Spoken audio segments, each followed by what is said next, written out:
É, Aqui é o Enzo, eu vou falar sobre a suspensão e interrupção do contrato de trabalho, começando primeiramente com a suspensão. A suspensão é um fenômeno jurídico que ocorre quando as obrigações entre o empregado e o empregador são interrompidas temporariamente, e o vínculo empregatício é preservado. O colaborador volta a usufruir dos seus direitos depois que a suspensão acaba. A suspensão ocorre por vários motivos, como força maior, como desastres naturais, pandemias, acordos coletivos e individuais, suspensão disciplinar, faltas justificadas, prisão preventiva e condenação e trânsito julgado. Então, devemos ter em mente que o salário, o FGTS, as horas não são computadas no quesito da suspensão. E a suspensão do contrato de trabalho foi um tema bastante em alta na época da pandemia, principalmente com as medidas provisórias 936 de 2020 e a 1045 de 2001, que dissertou sobre o tema. No caso das medidas provisórias, ambas dissertavam, previam sobre a redução proporcional da jornada de trabalho e salários, suspensão temporária de contrato de trabalho, como eu já mencionei, pagamento de benefício emergencial de preservação do emprego e da renda. E a MP 1045 de 2021 dissertar sobre a preservação do salário à hora de trabalho, pactuação do acordo individual escrito com o empregado. Os acordos entre os patrões e empregados poderão ser apenas percentuais de 25%, 50% e 70%. Eu vou falar um pouquinho quando a suspensão é permitida. A suspensão do contrato de trabalho é permitida no serviço militar obrigatório ou em cargo público, quando o funcionário é convocado de forma obrigatória para manobra ou manutenção de ordem interna ou guerra, e pode ser afastado e continuar recebendo salário. O outro caso que podemos falar é sobre o mandato sindical. Todo funcionário eleito para assumir cargo de administração sindical ou representação profissional pode ser afastado do trabalho e enquadrado no quesito da suspensão, como que eu já expliquei anteriormente. Mas no caso de greve, a paralisação por motivos de greve, ela pode ter um acordo entre as partes para o pagamento de salário. Caso a paralisação ocorra, a paralisação da greve ocorra e receba salário, vai ser considerado como interrupção do serviço. Como eu já falei anteriormente, suspensão disciplinar, quando algum funcionário desobedece alguma ordem da empresa, uma ordem legal da empresa, ele deve ter sido advertido anteriormente, e a suspensão não pode ultrapassar o período de 30 dias. Também tem suspensão por inquérito de falta grave.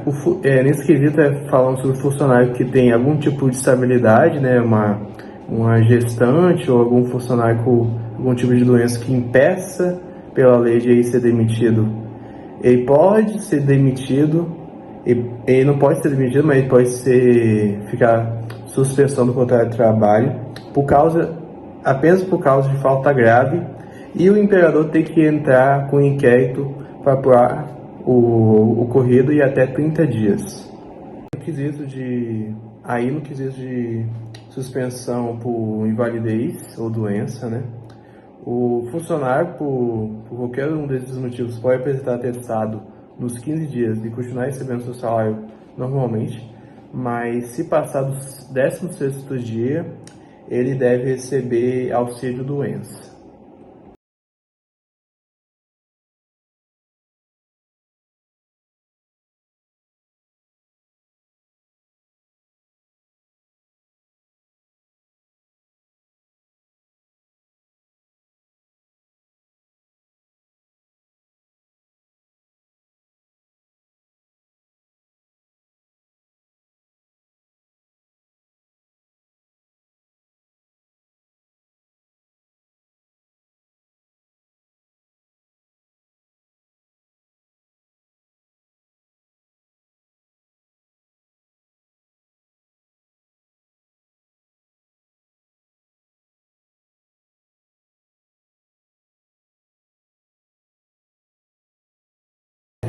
Na suspensão do contrato de trabalho, o trabalhador tem direitos a algumas coisas, como vale alimentação ou refeição, plano de saúde, seguro de vida.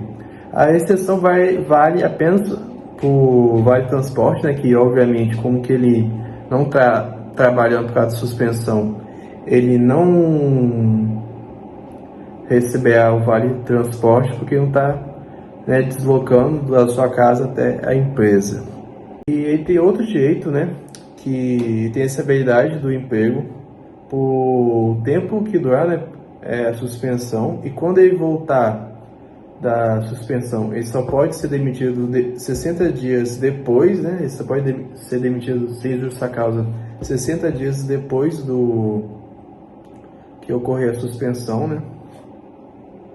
E aí tem outro caso, né, que se uma suspensão acontecer no período de experiência do trabalhador, a CLT explica que o contrato pode ser prolongado, né,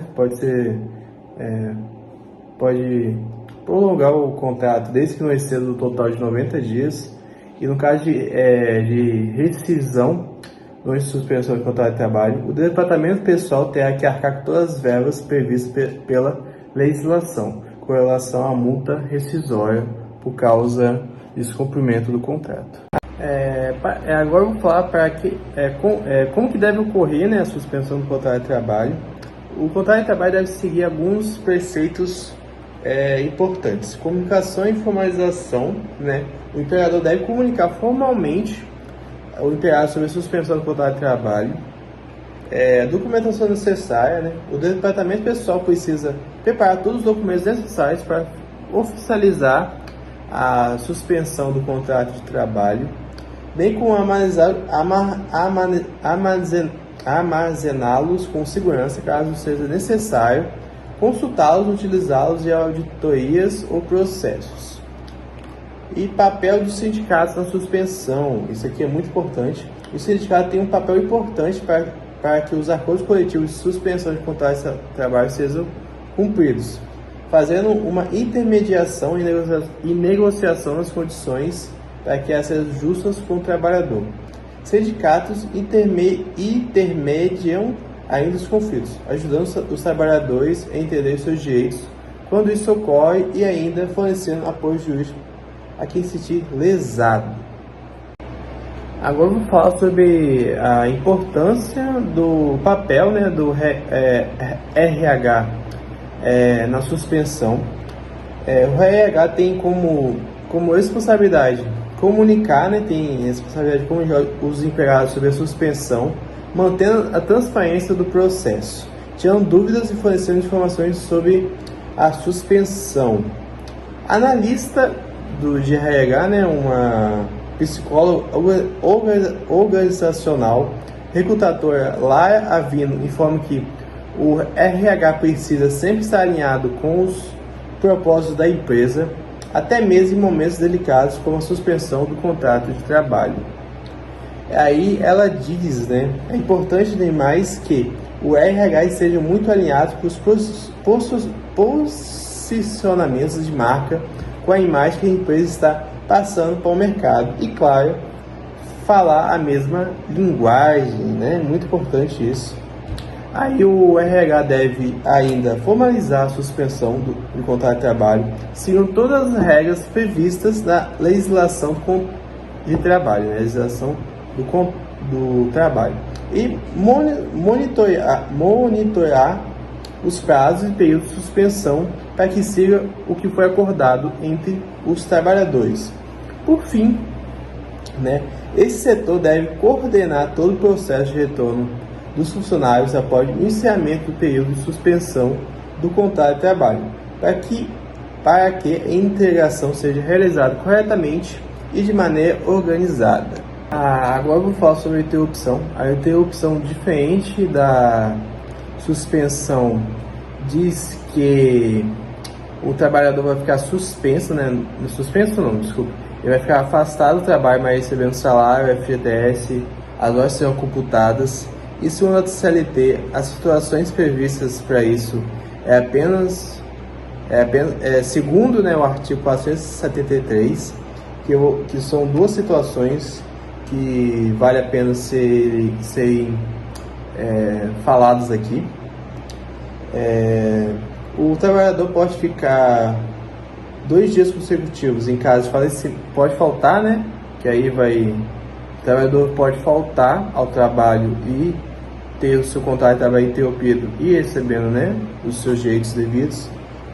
No primeiro caso, 2 dias consecutivos em caso de falecimento do cônjuge, ascendente, descendente, irmão ou pessoa que declarada em sua carteira de trabalho e previdência social viva sob sua dependência econômica.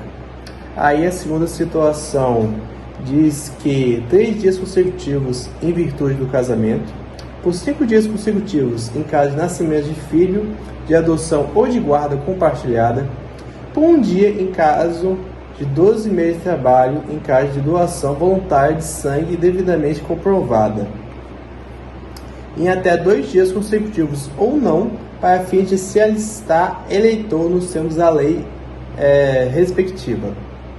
No período de tempo, esses aqui são outros, né? No período de tempo em que cumprir as exigências do serviço militar referidas na letra C do artigo 65 da Lei nº 4.375 de agosto de 1964, da Lei, né, do Serviço Militar.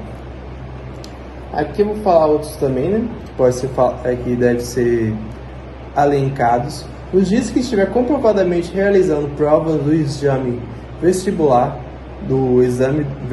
para ingresso em estabelecimento de ensino superior, pelo tempo que se fizer necessário quando tiver que comparecer em juízo, pelo tempo que se fizer necessário quando, na qualidade de representante de entidade sindical, estiver participando de reunião oficial de organismo internacional na qual o Brasil seja membro, pelo tempo necessário para acompanhar sua esposa, esse aqui é o 10º, né?